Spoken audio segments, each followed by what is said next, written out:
অর্থ আত্মসাতের মামলায় তার নামে জারি করা হয়েছে গ্রেপ্তারি পরোয়ানা।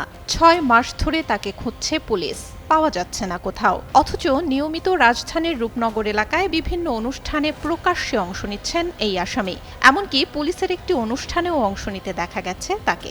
অভিযুক্ত ব্যক্তির নাম আলী আহমেদ, বাড়ি বগুড়ায়। তিনি ঢাকার রূপনগর থানা বিএনপির যুগ্ম আহ্বায়ক। রূপনগরের বিএনপি নেতা হলেও ঢাকায় তার ঠিকানা দেয়া তুরাগ থানা এলাকা।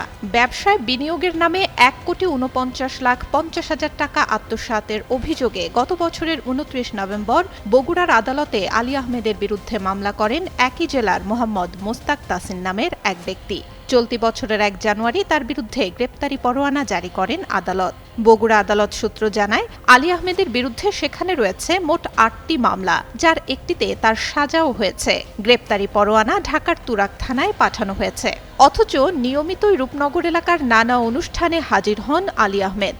এমনকি গত ২৮ এপ্রিল রূপনগর থানা পুলিশ আয়োজিত ওপেন হাউস ডে অনুষ্ঠানে অংশ নিতে দেখা যায় তাকে, যেখানে উপস্থিত ছিলেন ক্রীড়া প্রতিমন্ত্রী আমিনুল হক সহ ঢাকা মহানগর পুলিশের ঊর্ধ্বতন কর্মকর্তারাও। এ বিষয়ে জানতে চাইলে তুরাগ থানার ওসি জানান, বগুড়ার আদালত থেকে তাদের কাছে ওয়ারেন্টের কোনো কপি আসেনি। এছাড়াও অভিযুক্ত ব্যক্তি রূপনগর থানার বাসিন্দা হওয়ায় তুরাগ থানার পক্ষে কোনো পদক্ষেপ নেওয়া সম্ভব নয়। তবে রূপনগর থানায় যোগাযোগের চেষ্টা করা হলেও কোনো সাড়া পাওয়া যায়নি।